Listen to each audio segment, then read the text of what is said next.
Hello, it's Roman at CarTips. I'm sure you've all heard of people, or maybe even some of your friends, that go off about Subaru saying how it's the best car ever made, right? I'm also a previous Subaru owner, and as a matter of fact, I've had a chance to own and drive 5 of them. The first one I've ever owned was a 2002 WRX sedan. The next one I've owned was a 2009 WRX hatchback. I've also owned a 2005 Legacy Outback, a 2007 Forester, and a 2010 Subaru Crosstrek. I'll start out by saying that Subarus are definitely reliable vehicles from my experience. They're a great investment for the value and an awesome bang for the buck. You get the stability of the true all-wheel drive system across all their platforms that comes standard, unlike competitor all-wheel drive systems that only engage after detecting wheel slip. And they charge you extra. You also get lower center of gravity due to Subaru's Boxer engine. This means that the vehicles are more stable around the corners and in turns. This is especially helpful with the SUV segment of vehicles which have higher ground clearance and are taller off the ground than traditional cars. Subaru's Boxer style engine helps keep the center of gravity lower for better stability and performance. And finally,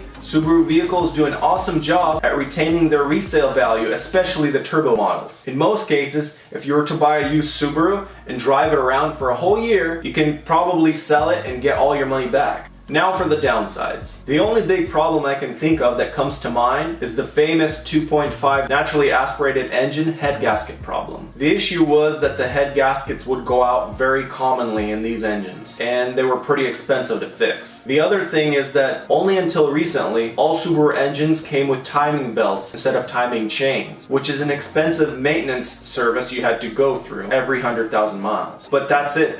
Those are the only 2 things I can think of. Overall, I would definitely recommend buying a Subaru if you needed the all-wheel drive capability in a vehicle. It's nice because they come standard. You don't have to pay extra for that like competitors, as I mentioned before. My wife and I love snowboarding, so we drive up in the snow a lot. And Subaru has some of the most, if not the most, reliable all-wheel drive system out on the market right now. And all for a very affordable price. That's probably why when I go up in the mountains to snowboard, every 3rd vehicle I see is a Subaru up there. They're really reliable and they're very affordable. What more can you want? Well, that's it, guys. Those are my thoughts on Subarus. I really do think you get a really good value for what you pay out of these vehicles. I'll include some snowboarding clips of my wife and I snowboarding with friends. If you guys want to watch it, stick around. It's just something I like to do on the side as a hobby. But anyways, if you guys enjoyed the video, please hit the subscribe button and tell me your thoughts on Subarus. What do you guys like about them or dislike? What are some problems you may have had? I'd really like to hear what you guys have to say. And thanks for watching. Enjoy the snowboarding.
They're all driving CRVs. We're the only ones on a Subaru Outback adventure car. We were literally here for like 20 minutes. Literally, nothing we can do.